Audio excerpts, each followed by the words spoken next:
Sveiki! Es piedāvāju 2024. gada vidusskolas matemātikas eksāmena augstākajā mācību satura apgūves līmenī uzdevumu risinājumus. Un konkrēti piedāvāju 4. daļas, jeb tā ir tā pati pēdējā, visgrūtākā daļa šīs daļas risinājumus. Un šī daļa sastāv no 6 uzdevumiem, kuriem ir dots ļoti liels apdomas laiks. Un sāku ar 20. uzdevumu. Ir dots šāda izteiksme, kas ir vienāda ar 0. Un šeit ir uzreiz jāsaskata, ka patiesībā šis ir reizinājums, un pirmais reizinātājs ir šitā iekava, un otrs reizinātājs ir šī iekava. Un tā ir klasiska situācija. Reizinājums var būt vienāds ar 0, tikai tad, kad kāds no tiem reizinātājiem, vai nu šī iekava visa, vai šī iekava, kāds no tiem reizinātājiem ir vienāds ar 0. Nu, un tad šeit ir divas situācijas. Pirmā situācija šitā ir 0, un tad ir otrā situācija, tā kā es teicu, šeit ir 0. Nu, dar viena, nu, un tad visvieglākais būs šito atrisināt. Te būs pietiekami ātri. Un te pārliekam vieninieku otrā pusē. Nu, tad tālāk ir jāprot rīkoties ar formulu lapu. Jāsaprot, kā tas tangents tur izskatās. Un formula lapā trigonometriskais riņķis, un šī ir tā tangents asa. Un šeit ir vieninieks uz šīs asas atrodas šeit. Tas nozīmē, ka tas ir leņķis šī vietā. Te būs leņķis 45 grādi, ja pi dalīts ar 4. Un tas, kas ir jāņem vērā, vajadzīgs vispārīgs risinājums, tad mums derēs arī pusapgrieziens. Tas sanāk, derēs arī vēl plus pi. Tad ņemam to pi dalīts ar 4 un vai pieskaitīt plus pi, un derēs arī vēl pusapgrieziens. Tas būs tas sākotnējais pi dalīts ar 4 plus 2 pi, un tā var turpināt bezgalīgi. Un der arī, protams, negatīvie skaitļi. Pi dalīts ar 4 mīnus pusapgrieziens, ja mīnus pi. Un tā var turpināt. Nu, un tad matemātiski to pierakst šādā veidā.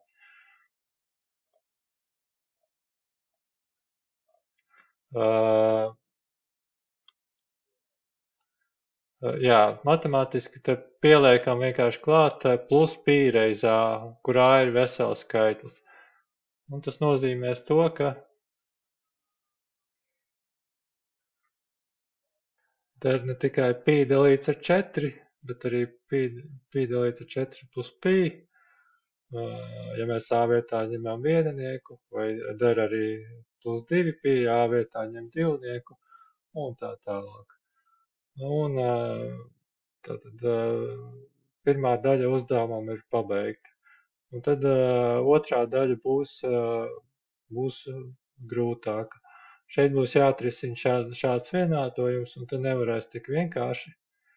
Un tas, kā te var rīkoties, te vispirms vajadzētu saprast, kas ir tas sin kvadrāts, un es to izrakstu vienkārši detalizēti. Sin kvadrāts, tas ir saīsināts pieraksts. Tas nozīmē, ka kvadrāts tiek likts, ir vispirms jāiegūst sīnus vērtību un kaut kādu leņķi, un tad to kāpīt kvadrātā. Un šitas sin kvadrāts tas ir saīsināts pieraksts. Nu, un tad šeit var izmantot standarta metodi, substitūcijas metodi. Te ir redzams, ka šajā vietā ir sin x, un šajā vietā ir sin x. Un tad to var apzīmēt ar kaut kādu palīgi nezināmo ar tē, un iegūst kvadrātu vienādojumu. Un tad to var rēķināt tur. Es izlaižu starp rezultātu saknes. Saknes sanāk ļoti vienkāršas. T1 ir 1 un T2 ir -1 puse. Var izmantot diskriminantu vai ar uzlaboto vietu teorēmu. Nu, un, kad tas ir iegūts, tad var atgriezties atpakaļ. Mums jāliek šajā vietā, T vietā, pirmajā gadījumā liekam vieninieku un tad rēķinām. Un šeit ir pirmais atrisinājums šajā gadījumā būs šāds. Mums der pi dalīts ar 2 un vēl var ņemt klāt pilnu apgriezienu šajā gadījumā. Šeit būs otrā sakne, būs šī vienādojuma atrisinājums, un te būs tad ar leņķis es varēju ņemt pozitīvu, es ņēmu vienkārši negatīvu mīnus pi dalīts ar 6, un vienmēr var pielikt klāt to plus 2 pi kā, tas ir pilns apgrieziens. Un te ir vēl trešais variants. Un tad es parādīšu formulu lapā, kā uz trigonometriskā riņķa var atrast šos leņķus. Galvenais ir atrast šos leņķus, jo vienmēr varēs pielikt klāt to plus 2 pi n. Un te būs jāatrod uz trigonometriskā riņķa uz sinus as vieninieks un -1 puse. Nu, un tad uz sinus as šeit ir vieninieks, un tad arī var redzēt, ka tas leņķis ir 90 grādi, ja pi dalīts ar 2. Un tad ir vēl uz sinus as, te nav parādīts, bet te būs tā viena puse, tas ir tas otrs gadījums. Un tas nozīmē, ka es ņēmu to mīnus pi dalīts ar 6, jeb tos mīnus 30 grādus. Man tā bija vieglāk nekā iet šeit to gan arī pilnu apgriezienu. Un tad vēl viens variants. Šeit atradās tas leņķis. Un tad otrs variants ir doties uz otru pusi šeit. Un šeit es arī ņēmu negatīvu. Var ņemt arī pozitīvu leņķi 7 pi dalīts ar 6. Es ņēmu negatīvu leņķi. Te būs, man tā bija vieglāk, te būs 5 pi dalīts ar 6, vēl mīnus zīme priekšā, jo es gāju uz otru pusi. Nu jā, un tas ir tas pats galvenais, un pēc tam var pielikt to 2 pi n klāt. Nu, ļoti jauki, tā tad ir iegūts x1, sakne x2, x3, x4. Un es drošībā apzīmēju šitās tās konstantas, to plus pi reiz a, šitien es apzīmēju, te es lietoju n, te k un m, nu, lai te nav vienādi apzīmējumi, jo tās ir dažādas saknes. Bet var teorētiski laikam ļauj arī apzīmēt ar vienu to burtu, varētu visur lietot vienkārši n likt iekšā. Nu, ļoti jauki, un te bija tā lielā viltība, kur pat tie, kas pretendē uz 100%, uzķērās ļoti daudzi. Viss ir skaisti, ja, tātad. Un šajā vietā mums ir tāds ļoti reta situācija, ka tangens patiesībā nav definēts šajā vietā. Tad, kad x ir pi dalīts ar 2. Un arī tad, kad x ir mīnus pi dalīts ar 2.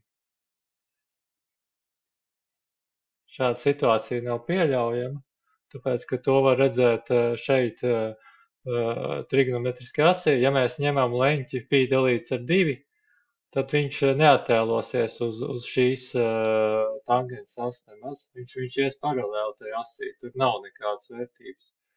Viņš neaiziet. Vispārējie gadījumos, ja mēs ņemam, piemēram, šito leņķi, tad viņš attēlosies uz tās tangens as un tā tālāk. Un tā bija tā lieta, ko daudzi piemirsa. Un es ieteiktu eksāmenā tā kā daudz laika, kad uzrakstiet, jūs esat tikuši līdz atbildē, vienkārši paskatieties pašā sākotnējā piemērā, vai tur kaut kas nav, vēl kaut kāda aizliegtās vērtības.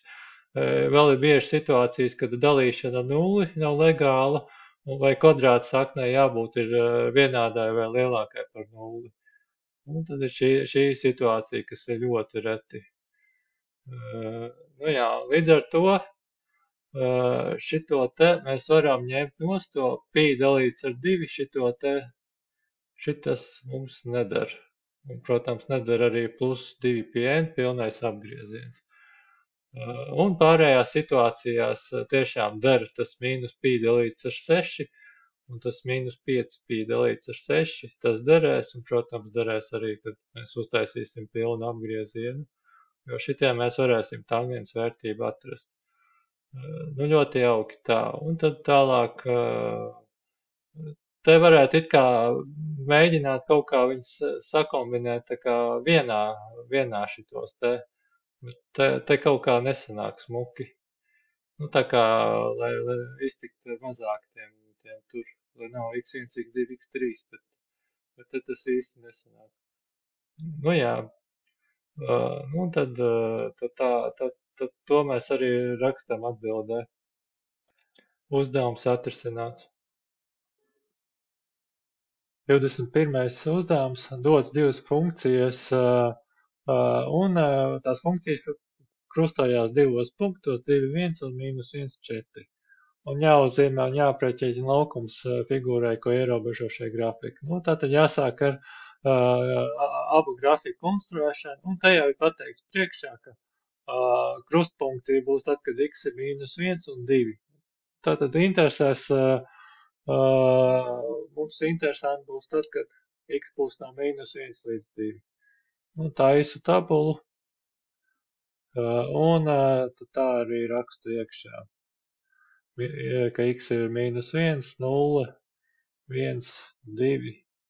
Un šeit pat nav svarīgi, kas tās ir par funkcijām. Šajā gadījumā tās ir parabolas, bet tā īsti nav pagaidām nozīme tur rēķināt parabolas virsotnes vai kaut ko tādu. Vienkārši jāuzzīmē šīs funkcijas. Nu, tā, kad x ir 0, tad ir visvieglāk izrēķināt. Tā, šeit būs vēl otra funkcija, tad es varbūt apzīmēšu y1, y2. Un šitien te pieliksim, tad būs y1 un te būs y2. Tad tā, uzreiz vienā tabulā. Un tad, kad x ir 0, tad ir vieglāk. Tādā gadījumā šeit būs vieninieks, šeit būs piecinieks, 5 mīnus 0 kvadrātā 5. Kad vieninieks, tad ir, tad šitien būs y būs te 0, un otrajai funkcijai y būs 5 mīnus 1 kvadrātā, tas ir 4. Šajā gadījumā būs 1, un šajā gadījumā 5 mīnus 2 kvadrātā 1 arī. Nu, tas jau bija zināms, jo tur būs krustpunkts šajā vietā, kur ir 2, 1. Nu, šeit arī patiesībā viss ir zināms. Tur, kur x ir mīnus 1, jau ir patiesībā dots. Abos gadījumos y būs 4. Nu, pagaidām varētu arī mēģināt atlikt tos blakus punktus, kad x ir 3 un x ir mīnus 2, bet nu es sākumā uzzīmēšu.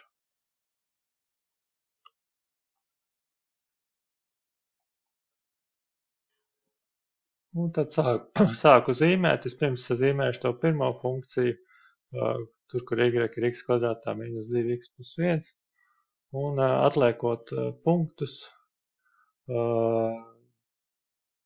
tad, kad x ir mīnus 1, tad y ir 4, x ir 0, tad y ir 1, x ir 1, y ir 0, un šādi izskatīsies aptuveni tas grafiks. Pagaidām. Un tad ņēmu otru funkciju zīmēšu zaļā krāsā. Un šajā gadījumā tur izskatīsies tā, atliekot šos punktus. Izskatās šādi tas grafiks. Būtībā pat tālāk var pat tos punktus nav jēga atlikt. Tur ir redzams, ka tas grafiks aizies tālāk. Kaut kur pilnīgi citos virzienos, tur nekas vairs nekrustosies. Tur var arī neko vairs baigi nerēķināt. Un tad tā figūra, kas veidojās krustojoties diviem grafikiem, paņemsim zeltaino krāsu, un tad tā būs šitā te figūra. Un formula lapā ir iekšā, jāatrod ir konkrētā sadaļa, kas attiecās uz šo tēmu. Te ir šis figūras laukums S. Tas, kas ir ļoti jāuzmanās, ka nevajadzētu tam grafikam būt zem tās x-as. Tas strādā tikai tad, kad ir virs x-as vai var pieskarties. Un tad būs jāņem šāds integrāls, lai izraicinātu laukumu, un tālāk vienkārši būs jāprot integrēt. Un šajā gadījumā tad tomēr vajadzētu kaut kā būt vēlams kaut kā pierakstīt vai atzīmēt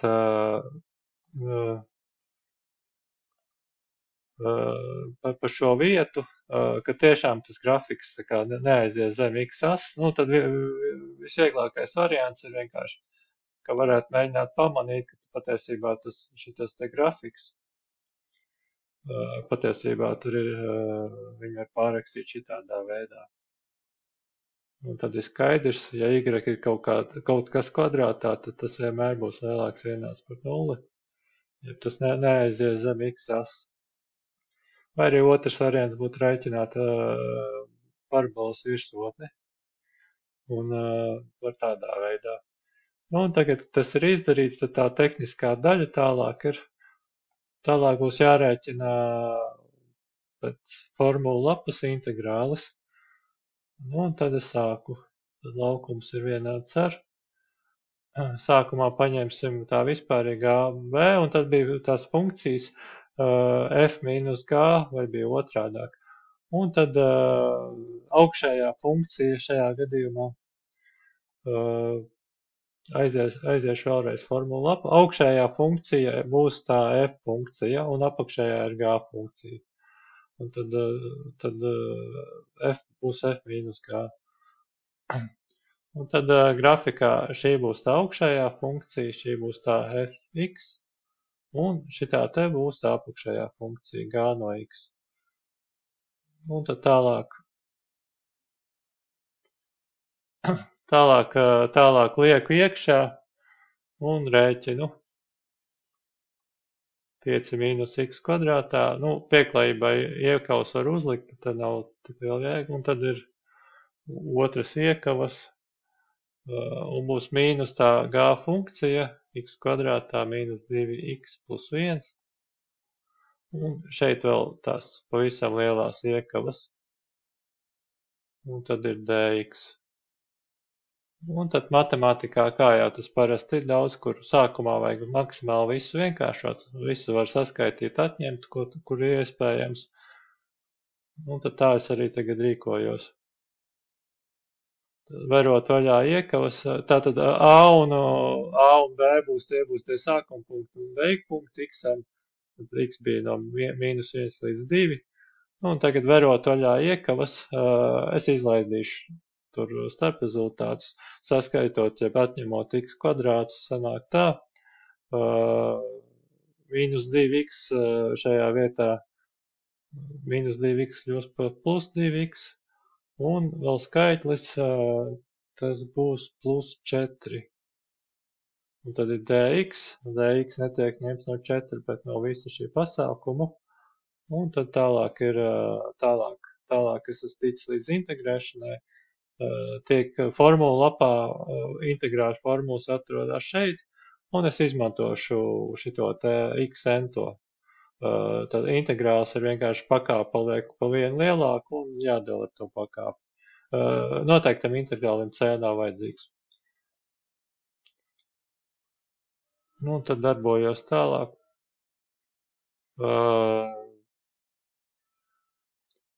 Šeit svarīgi saprast, kas ir skaitītājs, kas ir saucējs. Integrējot šito te, tas kļūs par šo. Šajā gadījumā te būs 2 un tad x pa vienu pakāpi lielāks un jādala ar to pašu pakāpi. Tas ir integrējot, mēs iegūstam šo, un tad ir konstants, tas ir vienkārši 4 reiz x nultajā, tas kļūst par 4 reiz x pirmajā, un jādala ar vieninieku, ko es nerakstu. Nu, un tad pēc tam būs jāprēķina abas. Jāliek būs iekšā divnieks un -1. Aiziešu atpakaļ uz formulu lapu, noteiktais integrāls, Ņūtona-Leibnica formula, esam ieguvuši primitīvo funkciju fx, un tagad vienkārši tajā funkcijā jāliek iekšā beigu punkts p, un tad ir jāatņem nost mīnus f sākuma punkts. Mūsu gadījumā b ir 2 un a ir -1.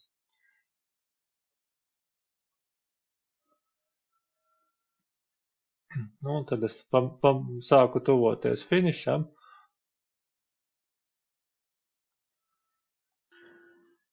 Man būtu nedaudz vieglāk, te var noīsināt šitos te. Un tad, tā kā es tad drusku baidos, es drošībai likšu iekavas. Arī, lai labāk varētu saprast. Un tad šitām te, liekot to divnieku iekšā, es iegūstu 16 trešās plus 4 plus 8. Tas būs tas ieliekot visā šajā te iekšā divnieku, iegūst tā.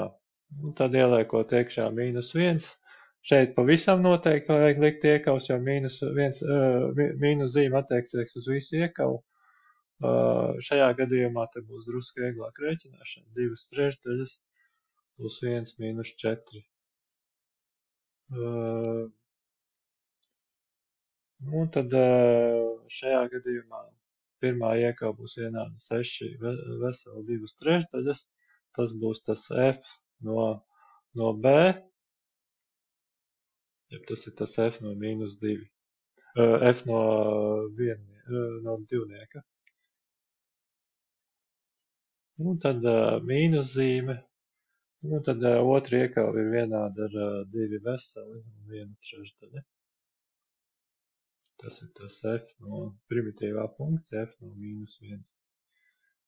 Nu, un tad rezultātā sanāk, atvainojos, mīnus, tad šeit bija priekšā mīnus, un tad rezultātā sanāk vienāds ar 9. Nu, jeb no šajienes seko, ka laukums ir 9.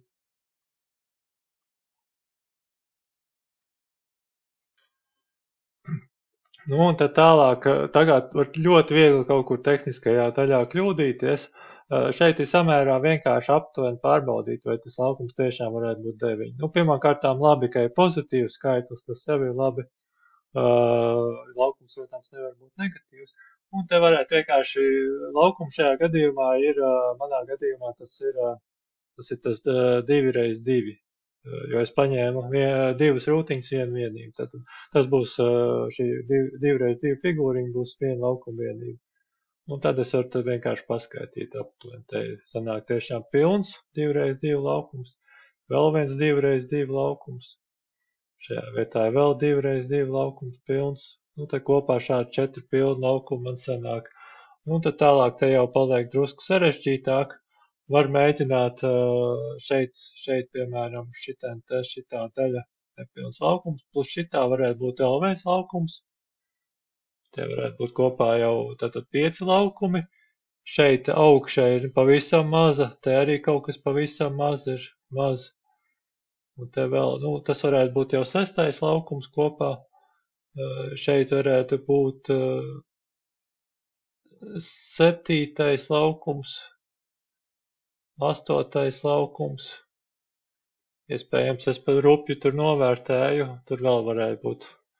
Tas laikam šajos stūros, tur varētu tomēr būt vēl, es pa zemu novērtēju. Var sakot, tas 9 izskatās samērā ticami šādi novērtējot. 22. uzdevums ir dota virkne, kur pirmais virknes loceklis x1 ir 1, un katru nākamo virknes locekli iegūst izmantojot šādu sakarību. Un jāuzraksta virknes vispārīgā locekļa formula, un šī formula būs jāpierāda, lietojot matemātiskās indukcijas principu. Un te jau ir pateikts priekšā, kas būs jāizmanto formulu lapā. Matemātiskās indukcijas princips ir šeit aprakstīts, un šis princips vienkārši būs jāpielieto.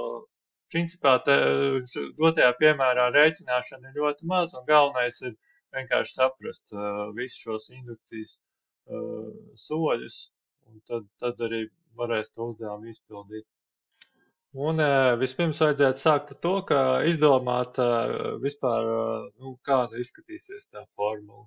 Un to var izdarīt vienkārši izrēķinot, jāizmanto šī rekurentā sakarība, izrēķina x2, x3 pēc tam no x2, x4 var izrēķināt no x3, izmantojot šo formulu, un tad jau varēs arī saprast, kāda varētu izskatīties virknes vispārīgā locekļa formula. Un izpildot, tātad es izlaižu aprēķinu, un tad x2 būs 4, x3 ir 9 un x4 ir 16. Te jau var nojaust, ka virknes vispārīgā locekļa formula būtu vienkārši n kvadrātā. Jeb konkrēti, tad, kad mums ir x4, tas ir vienāds ar 4 kvadrātā, tā kā mums ir n ir 3, x3, tas ir 3 kvadrātā. Un tas nozīmē, ka trīnieku vietā ņemam vienkārši n, un tad tā varētu izstīties tā virknes vispārīgā locekļa formula. Vēl nedaudz es parādīšu, kā tad tiek rēķināts, piemēram, kā x4 es ieguvu, ka ir 16. Es izmantoju rekurents sakarību, tā kā bija dots uzdevumā. N ir 3, tas nozīmē mums ir 2 reiz 3 plus 1, un x3 vietā liekam 9, tad saskaitot patiešām sanāk 9 plus 6 plus 1, un tas būs 16. Tas ir tas, kā es izrēķināju, izlaidu nedaudz aprēķinu. Un tagad, kad ir saprasts, kāds izskatās virknes vispārīgais loceklis, tad es tā arī uzrakstu. Tad atliek tālāk iet cauri visiem soļiem. Indukcijas princips jāizmanto. Un sākam ar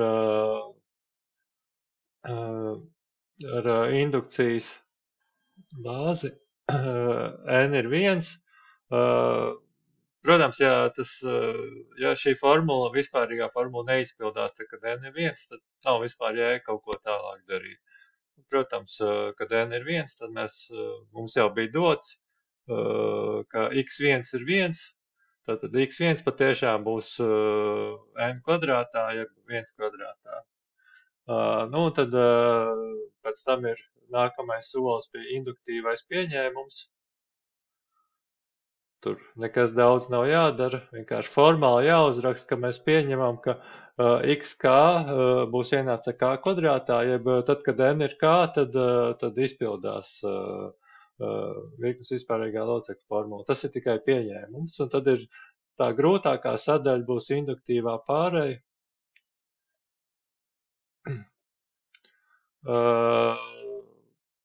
es mēģināšu pierādīt, ka tad, kad n ir k plus 1, tad arī formula izpildās. Tas nozīmē, ka x k plus 1 būs arī vienāds ar to k plus 1 kvadrātā. Šajā gadījumā es pieņēmu, ka k plus 1 būs tas n.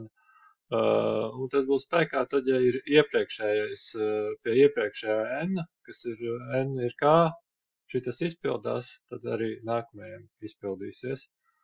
Un pierādījums ir tiešā veidā. Es izmantošu šo sakarību pie n ir k.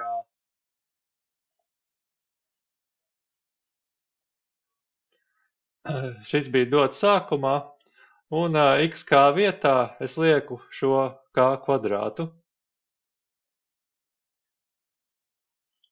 Tad šajā vietā liekam iekšā k kvadrātu, un tad tālāk jau ir ļoti vienkārši pārveidojums. Un liekam iekšā, un šeit ir saīsinātā reizināšanas formula strādā a plus b kvadrātā. Un patiešām es pierādu, ka x k plus 1 ir k plus 1 kvadrātā. Induktīvā pārēja veikta. Un tad atliek vēl izdarīt secinājumu. Secinājums, ka xn ir vienāds ar n kvadrātā visiem n.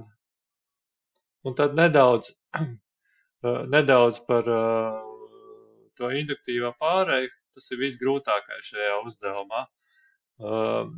Tad kāda ir tā loģika? Tas, kas tiek pierādīts, ka ja ir spēkā pie kaut kāda k ir spēkā tā formula, tad es pierādīju, ka būs spēkā arī pie nākamā virknes locekļa. Tad, kad ir x pie x k plus 1, arī izpildās tā formula. Tas nozīmē to, ka, ja es esmu pierādījis, ka sākumā ir patiesība, tad pēc tam, pēc induktīvās pārējas sanāk, sākumā es varu ielikt k vietā viennieku iekšā, un tad pēc induktīvās pārējas es esmu pierādījis, ka formula ir spēkā tad, kad n ir k plus 1, jeb n ir 2. Un tad tiešām es esmu pierādījis, ka ir spēkā, ja jau es zinu, ka pie x plus 1 izpildās šī formula. Tad, kad ir x, pie x pirmā izpildās šī formula, es esmu izmantojot induktīvā pārēju, es pierādu, var pierādīt, ka tad, kad x ir 2, pie x2 arī formula ir spēkā. Un pēc tam, pēc induktīvās pārējas, ja es zinu, ka ir ka x2 šī formula izpildās, tad arī tā formula būs spēkā tad, kad ir n vietā mēs liekam 3. Un tā var turpināt bezgalīgi. Un tad, kad būs x4, jeb tad, kad tad, kad mēs liekam k vietā, piemēram, trīnieku, tad es varu pēc šīs induktīvās pārējas seko, kad pie x4 arī ir spēkā formula, un tā var aiziet līdz bezgalīgi tālu. Un tas ir tas matemātiskās indukcijas, tā galvenā ideja matemātiskajai indukcijai. Lai nepazaudētu šajā uzdevumā kādu punktu, ir būtiski visus soļus izrakstīt. Tātad nevar izlaist, piemēram, secinājumu. Ir jābūt visiem soļiem. Un vēl eksāmenā jāuzmanās, var gadīties, ka šito te pie xk plus 1 tur pārveidojumu varbūt nedaudz sarežģītāk un varbūt grūtāk pierādīt, ka tur varbūt arī kaut kas cits, jā.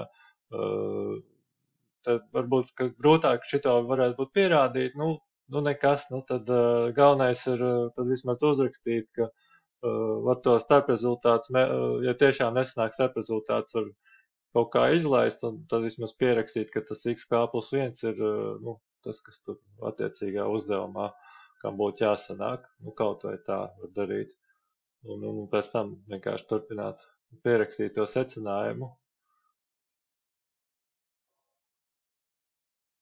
23. uzdevums telpā dod 3 punkti A, B, C un jāpierāda, ka vektors leņķis bats ir taisnīgs neatkarīgi no K vērtības. Un te ir ļoti svarīgi izdomāt, kādu rīku te varētu vispār izmantot, lai kaut ko pierādītu. Un šeit es norakstīju formulu no formulu lapas, ko vajadzēs pielāgot. Nedaudz īsumā, kā es to varu izdomāt. Dodos uz formulu lapu, tā kā ir dots koordināts un vektori, tad tēma ir analītiskā ģeometrija vektori, un te leņķis, tā kā tur ir uzdevumā kaut kas pa leņķiem, tad vienīgā vieta, kur leņķi pieminēt, ir otrā rindiņa. Šī te, nu te arī nekas daudz nepaliek, nekā citu variantu nav. Tagad atliek izdomāt, kā šo formulu varētu pielāgot konkrētajām uzdevumam. Un šajā gadījumā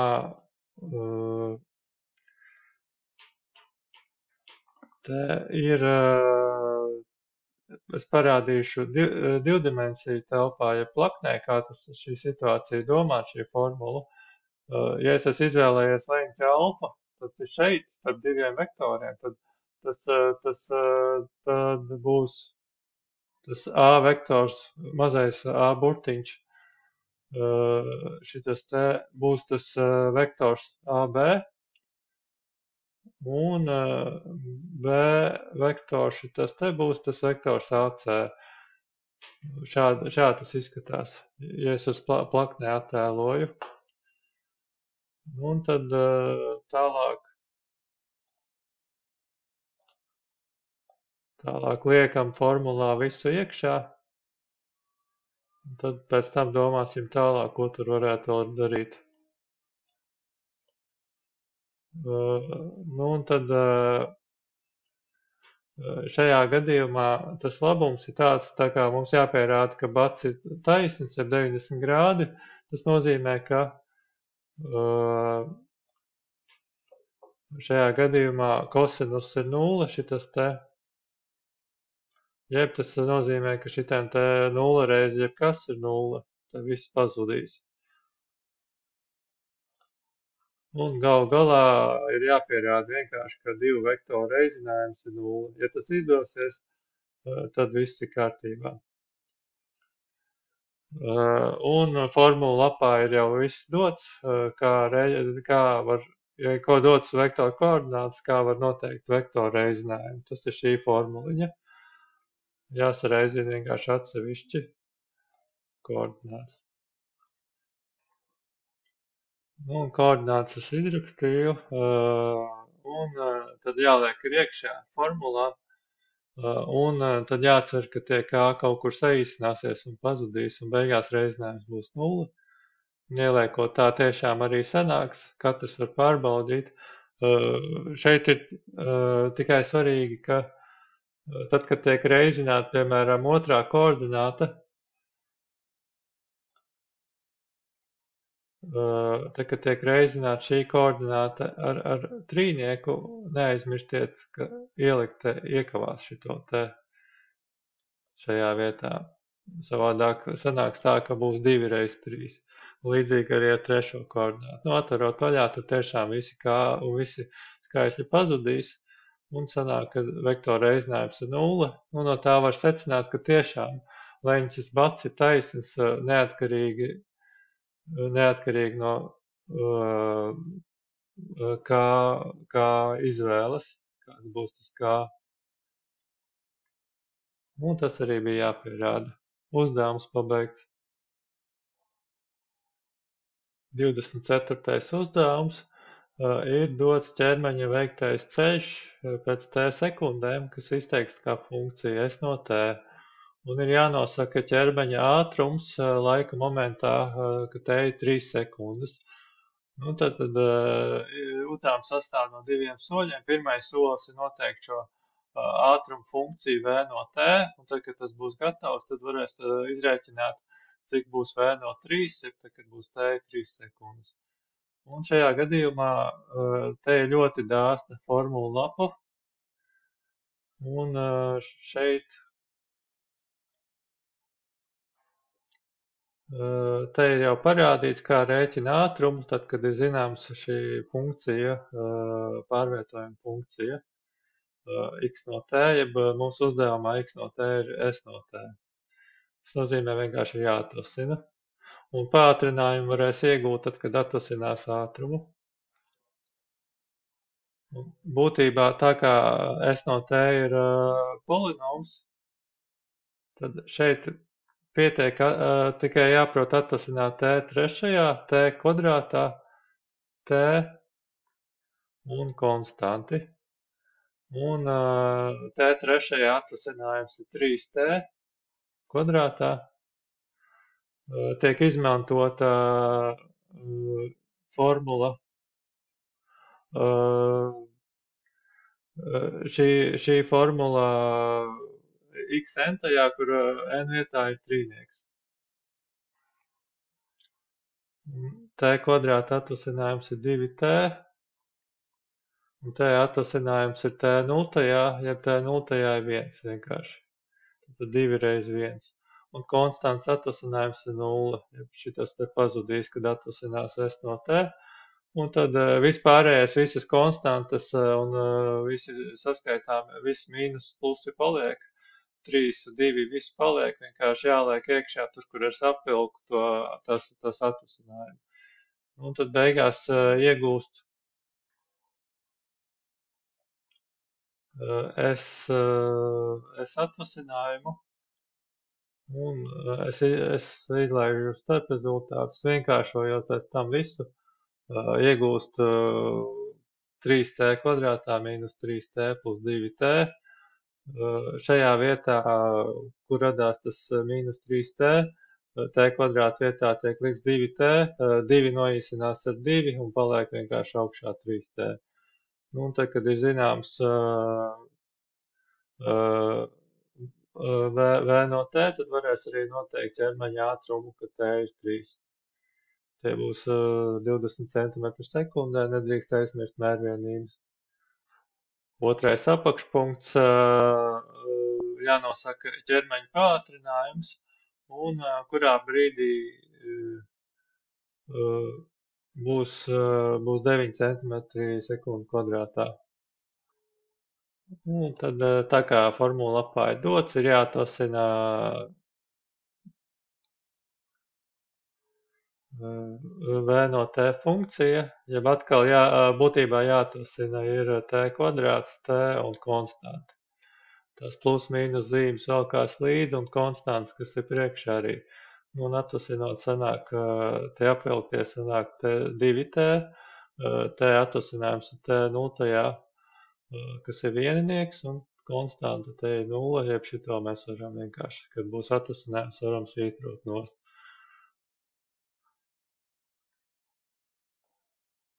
Un tātad a no t būs 3 reiz 2 reiz t, tas ir 6t mīnus 3 reiz 1, un te nekas nav. Un šeit ir jāsaprot, tas devītnieks te attiecās uz devītnieks, tas ir domāts, ka šajā gadījumā pātrinājums būs vienāds ar 9, šitas te. Un šis būs tas laiks, t būs jāizdomā. Un tad šajā gadījumā būs vienkārši jāatrisina šis vienādojums. 9 ir 6t mīnus 3. Nu, no turienes atrisinot iegūst t 2 sekundes. Uzdevums pabeigts. 25. uzdevums, tēma varbūtība teorija. Un ir dots, ka skolēns ierodas laicīgi ar varbūtību 0,9 pie nosacījuma, ja modinātājs no rīta zvana. Un savukārt, ja modinātājs nezvana, tad pie šāda nosacījuma skolēns ierodas laicīgi skolā varbūtību 0,6. Un tas, kas šeit ir, ar ko jāsāk, jāsaprot, kādi ir tie notikumi šeit un kā tos apzīmēt. Un tas, kas jau uzreiz ir redzams no pirmā teikuma, ka tā kā šeit runa būs par nosacītajām varbūtībām, tad visticamāk būs jāmēģina izmantot pilnās varbūtības formulu, kas ir dota formulu lapā. Nu, un tad būtībā ir divi notikumi. Ir notikums, ka skolēns ierodas laicīgi, un ir notikums, ka modinātājs no rīta zvana. Un tad tā es arī varu apzīmēt.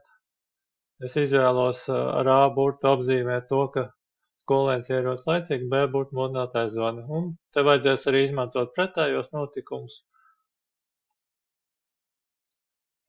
Pretējais ir B ar svītriņu, modinātājs nezvana, un A ar svītriņu skolēns neierodas laicīgi. Un es uzreiz jau virs tā teksta mēģinu jau atšifrēt to, kas ir uzrakstīts kā teksts, es mēģinu to matemātiski atšifrēt. Un skolēns ierodas laicīgi, tas ir notikums A, un nosacītā varbūtība, tur tad ir tā svītriņa jāizmanto, un notikums B, ka no rīta zvana. Tātad šis nozīmē to, ka notikums A pie nosacījuma, ka ir jau noticis notikums B. Mums ir teikts, ka varbūtība ir 0,9. Tas ir mums jau zināms. Nu, un tad ļoti līdzīgi teikuma otrā daļa. Skolēns atkal ierodas laicīgi, tas ir notikums A. Un šoreiz ir tā, ka iepriekš ir noticis jau notikums B ar svītriņu, ka modinātājs nezvana. Šie ir atkarīgi notikumi. Un mums ir dots, ka tā varbūtība šim visam ir tas 0,6. Vēl mums ir zināms, ka modinātājs zvanīs, varbūtība ir 0,8. Nu, te ir vienkārši P no B ir 0,8. Tas mums ir jau dots. Nu, un tad varēs izmantot tagad pilnās varbūtības formulu.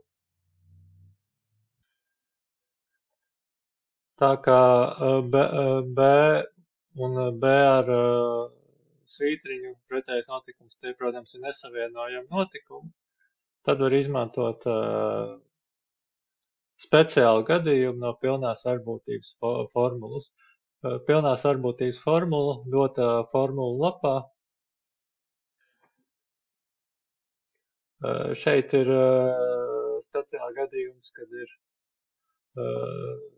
C1, C2, C3, bet patiesībā šo formulu var arī pielāgot.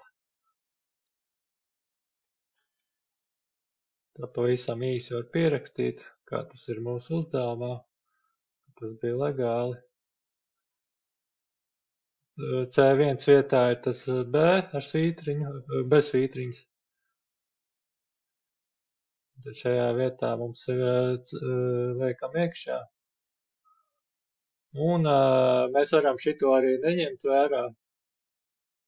Svarīgi ir, ka B un B ar svītriņu nesavieno notikumu. Un šeit vienkārši tālāk nerakstīšu C2 vietā liek to B ar svītriņu iekšā. Nu,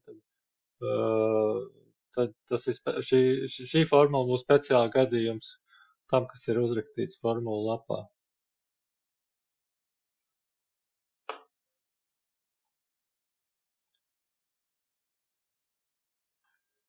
Un tā kā visi šitie te PB, PA, nosacījumi B un tā tālāk, visi šie zinām lielumi, tad te var viegli izrēķināt P no A, un tad tālāk jau domāsim tālāk, ko darīt.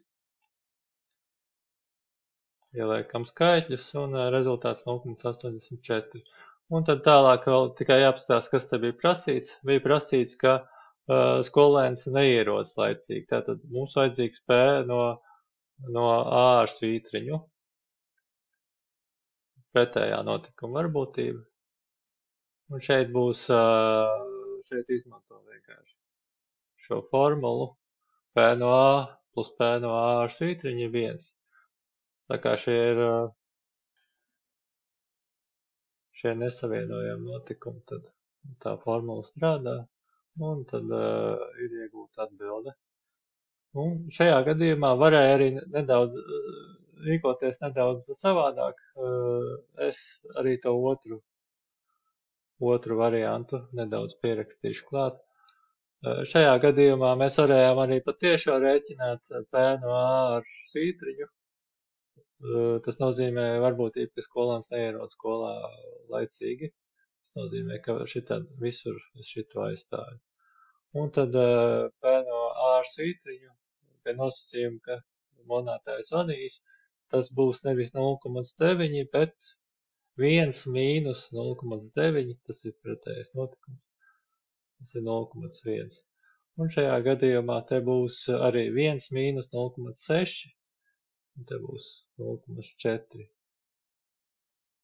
Un tad tiešām izrēķinot beigās, ieliekot iekšā visu, patiešām sanāks arī šādi rēķinot tas pats 0,16.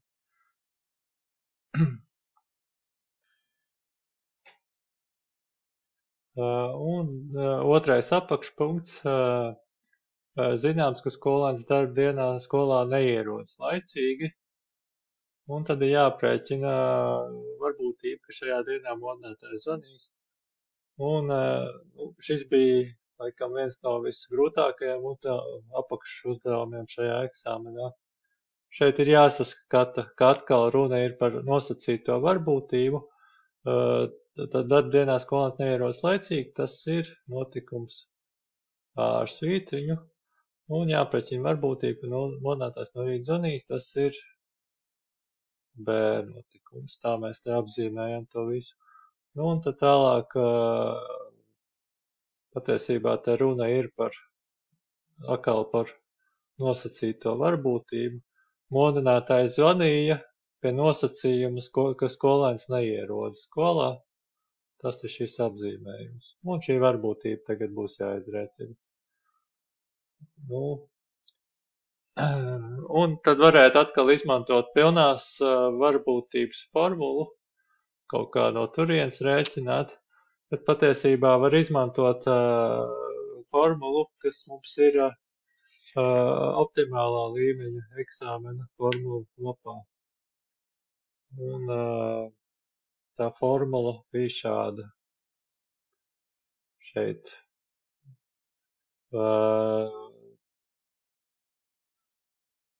Tas nozīmē, ka vienlaicīgi šī varbūtība, ka vienlaicīgi modinātājs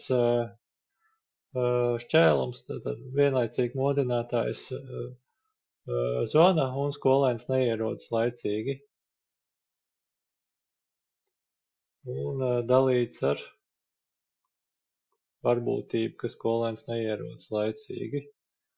Un te tas triks ir tāds patiesībā, ka šito te skaitītāji var uzrakstīt savādāk. Te var uzrakstīt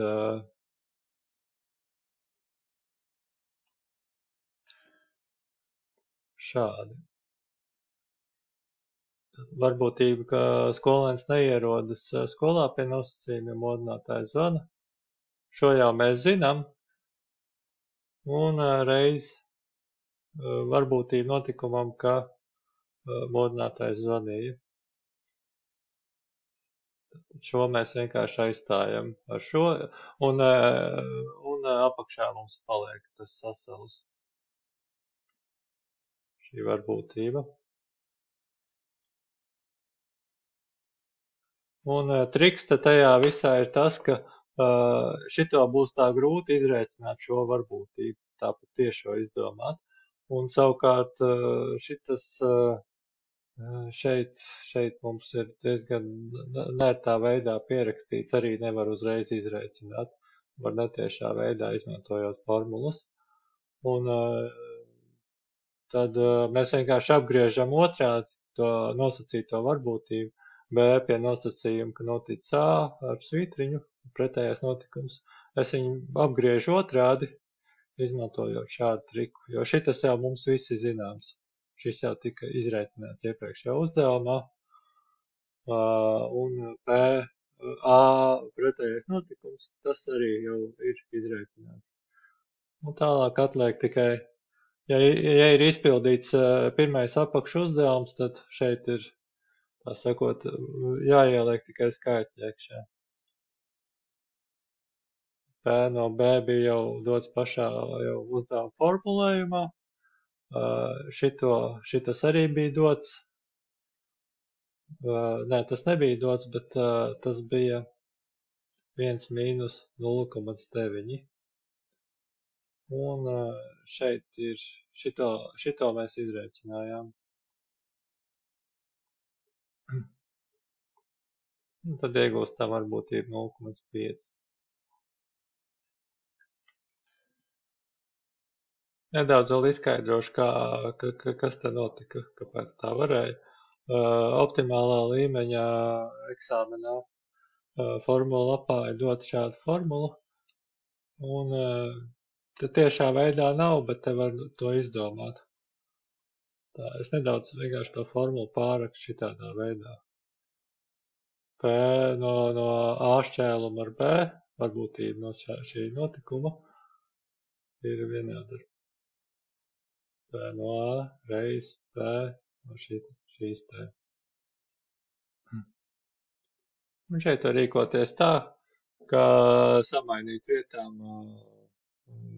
B ar A, samainīt vietām vienkārši šajā te visā.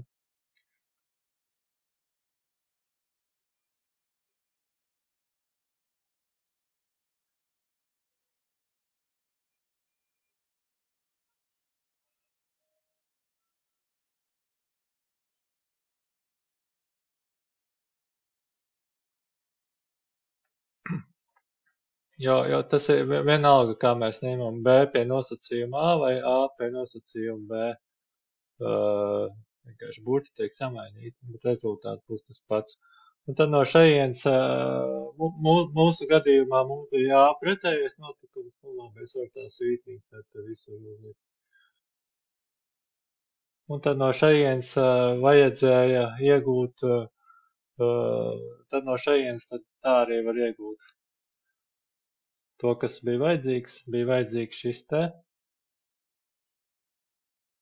Un tad to iegūst var arī, šito mēs vienkārši aiznesam te apakšā saucējām.